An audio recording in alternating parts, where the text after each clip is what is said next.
Hello and welcome back everyone to Kavita Diwakar's class. आज के class में मैं आपसे कुछ आंसर्स शेयर करने वाली हूँ, कुछ जनरल क्वेश्चन के आंसर्स जो इंग्लिश सीखने वाले लोगों के अंदर बहुत कॉमन है।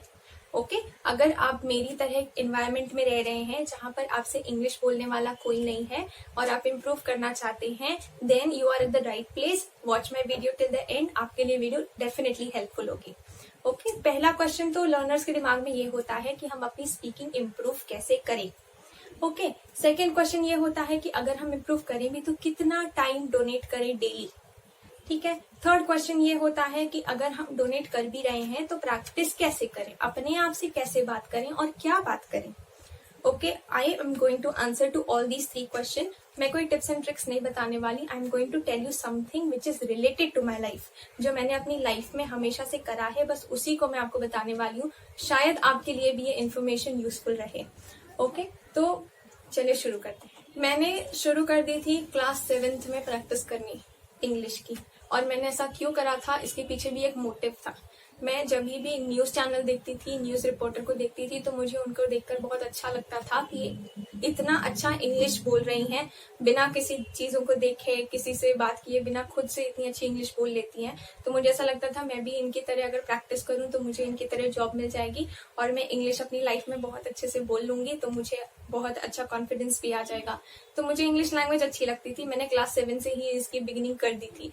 ओके, और अगर आप मुझे पूछेंगे कि मैं प्रैक्टिस कैसे करती थी, मैंने कोई स्पेशल टाइमिंग नहीं निकाल रखा था प्रैक्टिस के लिए। मैं डेली हाफ एन आवर देती थी, लेकिन वो हाफ एन आवर मैं अलग से नहीं देती थी।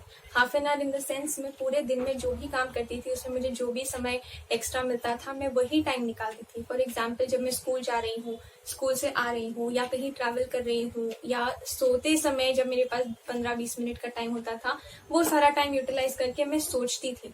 मैंने कभी भी हिंदी में नहीं सोचा, मैं इंग्लिश में सोचती थी। उसी से मेरे वर्ड्स बनने शुरू हो गए और मुझे बहुत सारे वर्ड्स की एक्यूमुलेशन हो गई। ठीक है, अगर आप भी मेरी तरह हैं जिनके एनवायरनमेंट में कोई नहीं है बात करने वाला, तो मेरी आप सबसे एडवाइस यही होगी कि आप अगर बोल नहीं पा रहे हैं, आपके आसपास अगर बहुत सारे लोग आपके आसपास बने रहते हैं, तो आपको एटलीस्ट सोचने की प्रैक्टिस तो शुरू कर देनी चाहिए। क्योंकि वर्ड्स अगर आपको सीखने हैं तो सोचेंगे जब आप, तो आपको कहीं ना कहीं अटक जाएंगे कि इस वर्ड को इंग्लिश में क्या कहते हैं, ये वर्ड नहीं आ रही, तो आप उसे सर्च करेंगे, गूगल करेंगे, तो आपको वर्ड्स मिल जाएगा वो। ठीक है, उस तरह आपके डिक्शनरी में, आपकी माइंड की डिक्शनरी में वर्ड ऐड हो जाएगा।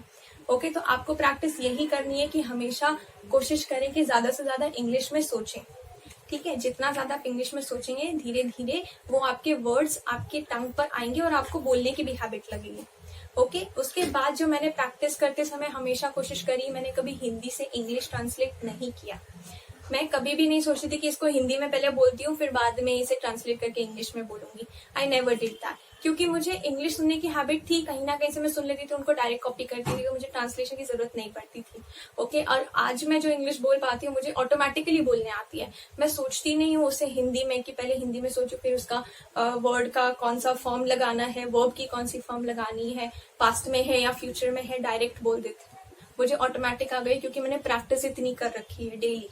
और मैंने किसी से नहीं बात करी, ट्रस्ट मी, मैं खुद से ही बात करती हूँ। खुद से कैसे बात करते हैं, आई एम टेलिंग यू। जब आप जैसे बैठे हैं और आप कुछ सोच रहे हैं, तो अगर आप सोच रहे हैं कि आज आपका टारगेट क्या है, आपको क्या पढ़ना है, तो I be thinking like after going home at 2 PM I have to start studying, and after taking a short nap I'll again sit to study. I'll study this much today and whatever will be remaining I'll study tomorrow. ये सब मैं मन में सोचती थी, किसी को बोलती नहीं थी। अगर कोई वर्ड नहीं आता था तो और वहीं पर अटक जाती थी। ओके, नर्वसनेस तो हमेशा बनी ही रहती है जब तक आप कॉन्फिडेंट नहीं हो जाते लैंग्वेज में। जब तक आपके पास लैंग्वेज की पूरी नॉलेज नहीं होगी तब तक आपको हमेशा ऐसा लगेगा कि मैं अनकॉन्फिडेंट हूँ, अंदर से नर्वस हूँ। लेकिन एक और अच्छी बात मेरे दिमाग में ये हुआ करती थी कि जब भी मुझे लगता था कि ये सामने वाला मुझसे ज्यादा बेटर है और मुझसे ज्यादा अच्छा बोल पा रहा है, तो मैं उससे सामने से कह देती थी कि I am not an advanced English speaker, I might go wrong somewhere, please don't mind.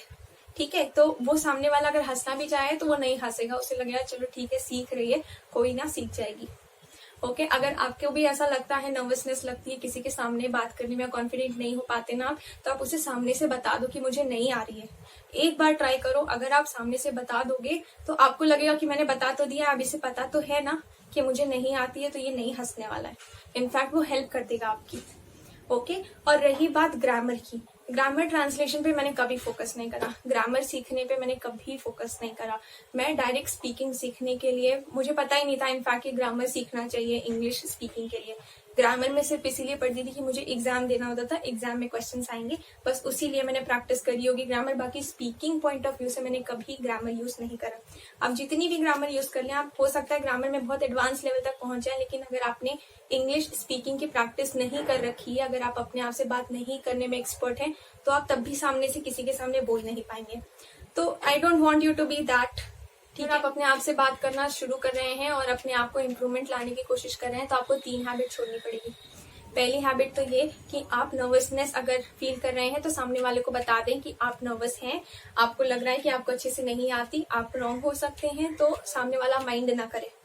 ठीक है। दूसरा, हिंदी टू इंग्लिश ट्रांसलेशन की हैबिट छोड़ दें। जितनी जल्दी छोड़ देंगे उतना ज्यादा प्रैक्टिस होने लगेगी आपकी। English to Hindi, Hindi to English, ये सारी ट्रांसलेशन की हैबिट छोड़ दें। डायरेक्ट इंग्लिश सेंटेंसेस की थिंकिंग स्टार्ट करें। ओके। और थर्ड, ये ग्रामर पर फोकस जितना ज्यादा आपका है उतना ज्यादा आपका स्पीकिंग पर होना चाहिए। ओके। ग्रामर आपको ठीक है आ जाएगी, लेकिन आपको कोई एग्जाम नहीं देना, आपको स्पीकिंग सीखनी है तो आपको डायरेक्ट बोलना सीखना है, ग्रामर नहीं। ओके। आई होप आपके लिए ये वीडियो काफी यूजफुल रहा होगा। आई फील मैंने जितना मुझे लगा था, जितना मैंने कुछ लाइफ में करा, वो मैंने आपको बता दिया है। अगर आपको मेरे से रिलेटेड कोई भी अगर ऐसी सिचुएशन लगी हो कि हाँ आप भी मेरी सिचुएशन से बिलोंग करते हैं, तो आप मुझे फॉलो कीजिएगा और प्रैक्टिस करना शुरू कीजिएगा। और अगर आपको कोई सजेशंस देनी हो या आपको कोई भी क्वेरी हो, तो आप मुझे इंस्टाग्राम पे भी फॉलो कर सकते हैं। मैं इंस्टाग्राम ID में शेयर कर दूंगी।